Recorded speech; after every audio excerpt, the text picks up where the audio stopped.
Hear how it flows off the forked tongue of Mr. Don Rickles.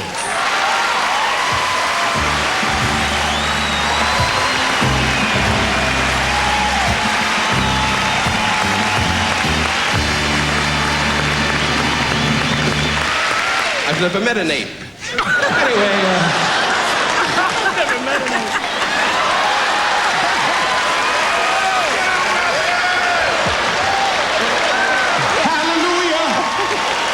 Get the black chick to back it up. before you go, I want to say something. I liked you the best. I swear to God. She did that. She's lonely. But take care of yourself. You two take care, and I'm glad the hair thing did well. Hey, you want to know something? What? I can't believe that you're Peter Pan. Now, I'll tell you this.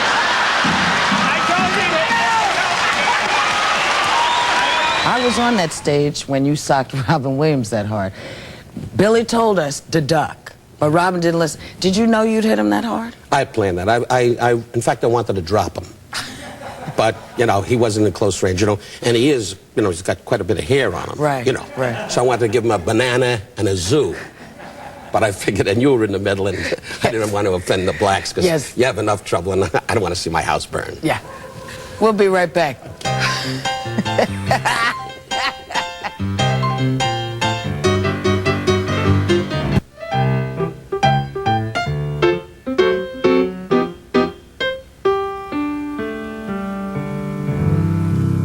Now, Don, I'm sitting here with Don Rickles. Now, somebody told me that you were a shy kid. That's hard to believe. Were you shy and self-conscious? Well, yeah. Well, see, my mother, rest her soul, she was the kind of woman, you know, when you lived in New York all my life, most of my life, and, you know, she was the type of person on the bus or the subway would say, "This is our street, we're getting off." And I would hide under the seat and go, "Give me a break, Ma, don't talk so loud." She said, "You're so self-conscious, you've got to stop acting like that." But I think most actors and actresses, I can't speak for you, Whoopi, but I think most of us, because we're on the stage and outgoing, when we were kids, we're very inhibited. And I was kind of inhibited, you know. Yeah. My mother was sort of a Jewish General Patton. And, you know, she got up in the morning with a helmet and a sword and gave orders. And I went, "Give me a break, Mom, give me a break." I loved her dearly, but, you know, she's a very strong woman. And if it wasn't for her, I'd probably still... I was the guy at the dance, you know. Everybody else got the girl. Right. And I wound up in the corner with 14 beautiful girls telling jokes, but no action. And I went home at night with the covers over my head humming a lot. So you didn't get any, no play? You would, but was that a conscious choice to be funny rather than try to be the... Well, it was like, you know, to cover up my insecurities. I would always, you know, make fun of people. That's how it all started. You know, I'd go to a dance and say, you know, I saw the dress, you know, ridiculous, get rid of it, you know, whatever. Right. And all those things started to become part of my personality. And that was a cover-up because I wasn't, you know, too much with the... I didn't have the confidence when it came to the girls. In fact, I was 38 years old before I got married. Yeah, you haven't seen her, my wife. Anyway, but she's very beautiful. She's over the fireplace a lot. But now that's a joke. That joke could cost me. Yes, it could. Dearly. Like all the jewelry goes back in the vault without a dime from me. Anyway, so, no, she's a great lady and very pretty. But that tells you something. I was 38 before I got married. I never married before. Are you a romantic kind of guy? Yeah, I sit in the house and say, "What time's dinner?" No, I'm a romantic kind of guy in a different way. Not in the sense of maybe strolling in the park holding hands, but I do little sentimental things, you know. And my wife said, my wife does talk like that. She said, we went on a trip. We went to Hong Kong and Singapore. By the way, I loved it there because I thought I was Kareem Abdul-Jabbar. Everybody was, you know, little Chinese dwarfs running around, you know. So we went on this trip together, and we really spent some, what I call good time together, you know, and we do talk a lot, and that's our romance. We're good friends, you know. When you realize that you have this gift, for, I don't want to call it insult, because that's not really what it is. Thank you. So many people over the years, I could never shake that word. Go on, guess.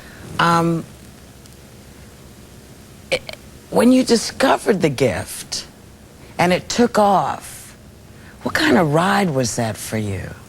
Well, it was quite a ride because by today's standards, I could probably be the entertainer at the Vatican. I mean, from what you hear with some of these younger people. And I say, my answer to that is, what they say, what do you think of the younger people with what they say on the stage? And I say, hey, listen, if you last 30 years or more, as I have, and I've been very fortunate, a lot of my colleagues are not there anymore. And I said, if you last that long, you're doing something right. So I always used to say, it's not an insult when I pick on people. It's a rib. It's making fun of yourself, the world, things around you, without being cruel. And I think I've been blessed with the fine line, how far you can go with somebody. You know, I mean, I look at your hair. It's ridiculous.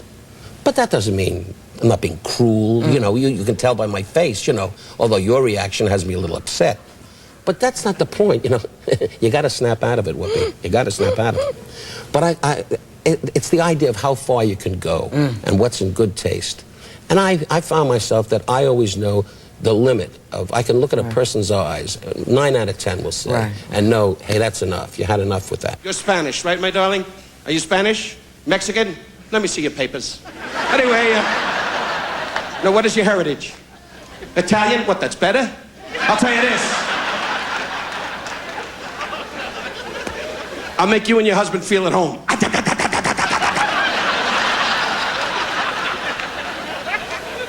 No, we need the Italian people so the Jews have ice. I'll tell you this, though. Are you Chinese? Well, get your eyes fixed. I'll tell you this. Is there anybody you don't mess with? Well, I tell you, I never pick on anybody that has a problem physically. That's about it. Is the Pope safe from you? Well, there was a Hasidic Jew that came to see my show in the Golden Nugget just recently. Young fella, sat right in the front with a yarmulke on. You know, that is the hat the Pope borrows from us. And he sat right in the front, and I said, the absolute wonderful Jew. I said, and the Vatican needs us. Of course, they can't get the hats. We have a deal with them with the hats. So we sell the hats, and the Pope's nice to us. Mother Teresa. Could you mess with her? No, well, lovely woman. I don't think she'd come to my show. I don't think you'd see Mother Teresa in front of round of vodka. I don't think you'd see that. A round of Band-Aids and some physicians. Pass the gauze. Yeah, right. That was a good one. You got a good one. I got a good one. I got to mark that down. Thank you. Thank you. Whoopi jumps in with some humor as I'm talking to myself for 20 minutes. That's it. You get excited or have gotten excited about some of the people you've met in your life. I do too. I get, you know, because it's, because it's great. You're from Brooklyn, I'm from Manhattan. We're better, we know this. But when you think of, you missed that, well, that's okay. Because you're not that interesting. I know, baby. I know. This is a great show. Is this going to be on? Okay, good. Clark Gable? Oh, yeah, he was great. Clark Gable, I got him broads. He couldn't handle it. I took care of all the broads. But he was a charming man. You know, in those days, I have a story about that. When you think about Clark Gable and Gary Cooper, and go down the line of the Charlton Hestons, the Gregory Pecks, all those great actors, and even Frank, well, that's a separate story. But I must tell you that, like Clark Gable was the kind of guy you said in the film, they said, okay, Clark, my first picture was Run Silent, Run Deep. They said, okay, Clark, Rickles, you walk in and you say to him, he's a captain of a submarine, say the men are in trouble, whatever the lines were. And he'll answer you. And I'd say, sir, and I don't want to do impressions now, but I will. And he turned around and he said, I said, sir, the men are in trouble. Should we take the submarine down? He said, take the submarine down 1,000 feet, dive. Fire one, fire two. Then they'd go, cut, that's a print. Then I'd say, Clark, are you going to lunch? Why do we go to lunch? Let's all go to lunch, we'll have a good time. It was the same guy. Yeah. So the idea was, when you told them to act angry, they went, I'm angry. When you told them to act happy, they went, I'm happy. When you told them to act sad, gee, I'm sad. It was the same people. Yeah. Today, it's, 20 minutes, Dustin Hoffman in the corner, Robert Loggia, Charlie, Charlie, roll him, Charlie, And I say, hurry up, lunch. Lunch is coming up. In other words, what a lot of actors do today, they get themselves into a thing, which is fine. I mean, there's some great actors. I'm not saying that it's not so, but I just say, if you say, hey, act, if I'm supposed to be sad, I'll act sad. Yeah. Don Rickles, we'll be right back.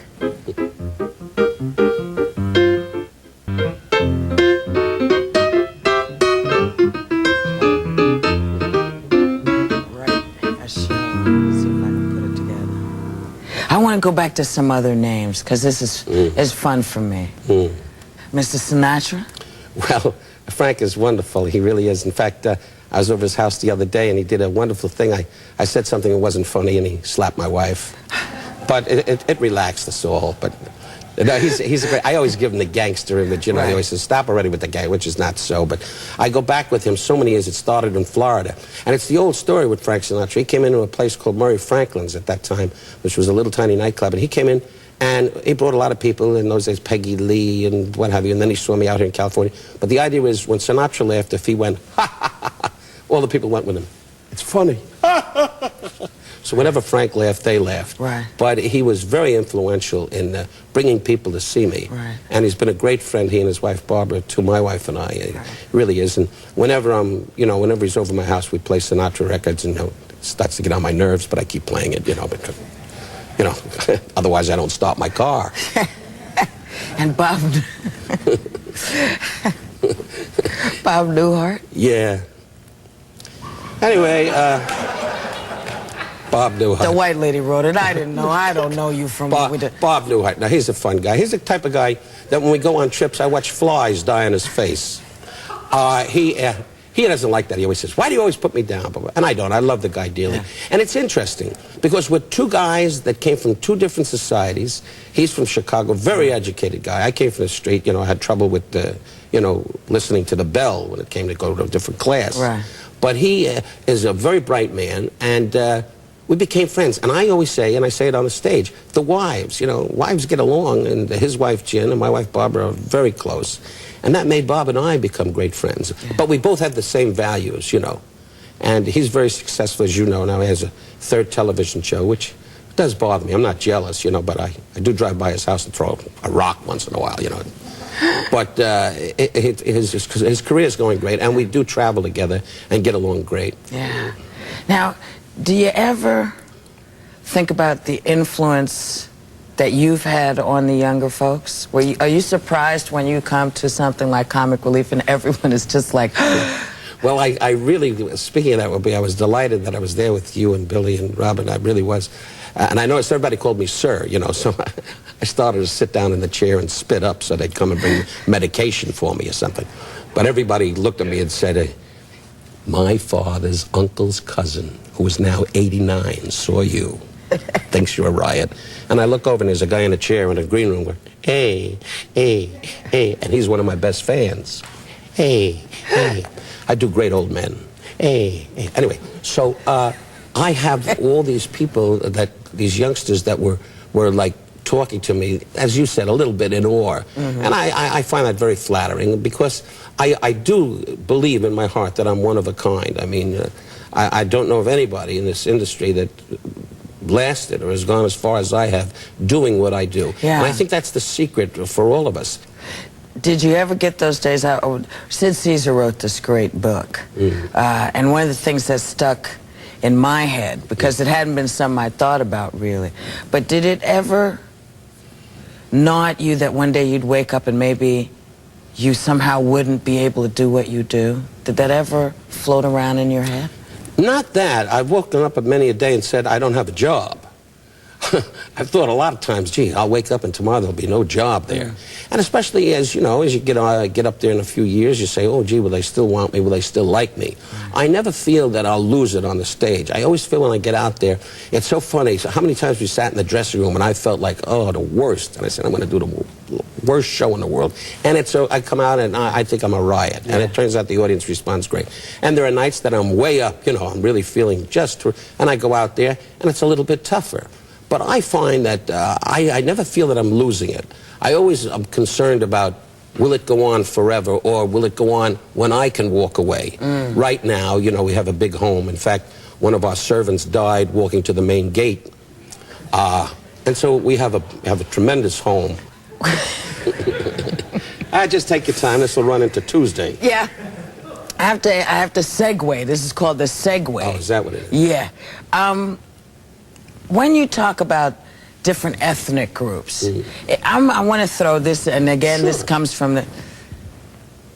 If I say to you, there's a white lady with a 44-inch bust and no butt, what springs to mind? She needs an operation.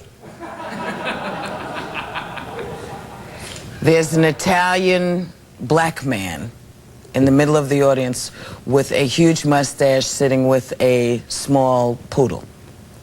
I think the mob would kill him. That's pretty good, Don. Well, hey, you don't find black guys in the mafia. No. You find them bringing sandwiches to the mafia. Why is that? Well, because a black guy can't handle it. He wants to do the robbery, 1, 2, 3. You know what I mean? Right. Italian guys plan it out. Right. Black guy right in front of the cop goes, "Watch this, mother." Bang! You know, Right. Italian guy goes, "Carmine, Tuesday night in back of the house." There's a difference. That's why the blacks don't get a chance. That's why they're all singers. I mean, I get nervous when I get on an airplane and I see a black pilot sitting in the cockpit going, switch on, switch off, switch on, you know. And then you run down the runway and you don't take off. You're just running down the runway, you know. So black people do have problems, but we all do. Jewish people don't have problems because when we have a problem, we have cash.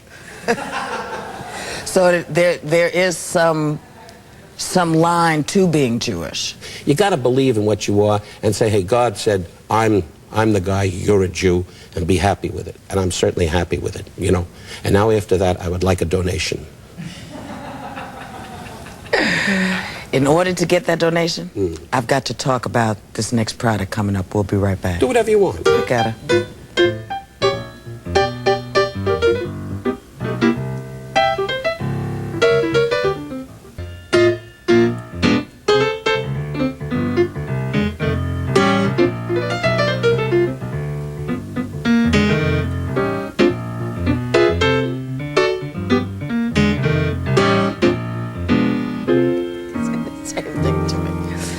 I want to talk a little bit about Innocent Blood, which is the movie you just finished. What is that? Well, it stars this Anne Parrio from La Femme Nikita. She's a beautiful actress, a French actress, her first American film. Robert Loggia, who's just a brilliant artist, he really is. Very serious guy. We had a lot of fun. I made him laugh, so that was an accomplishment. And Anthony LaPaglia, who I think will be the new Mel Gibson. He's a very talented guy. And yours truly. And I play a sleazy lawyer for the mob in this picture. And Landis made sure that I didn't play it for comedy. I played it as honest as I could to make it come out funny. Because, you know, when we're comics on the screen, sometimes there's a tendency to go back to your nightclub kind of thing. And it's nothing like that. And I'm very happy about it. And I haven't done a film in some time, so I'm looking forward to it. Hopefully we'll do more. But I think it's a fun picture. It's, you know, it's vampires and all that stuff, you know, and some people will find it very entertaining. Other people will find it entertaining but kind of weird. And it's getting away from reality. That's pretty much what it is. I mean, it's not Prince of Tides. For whatever that means, you know, because Prince of Tides is very serious. It's very serious. Yeah.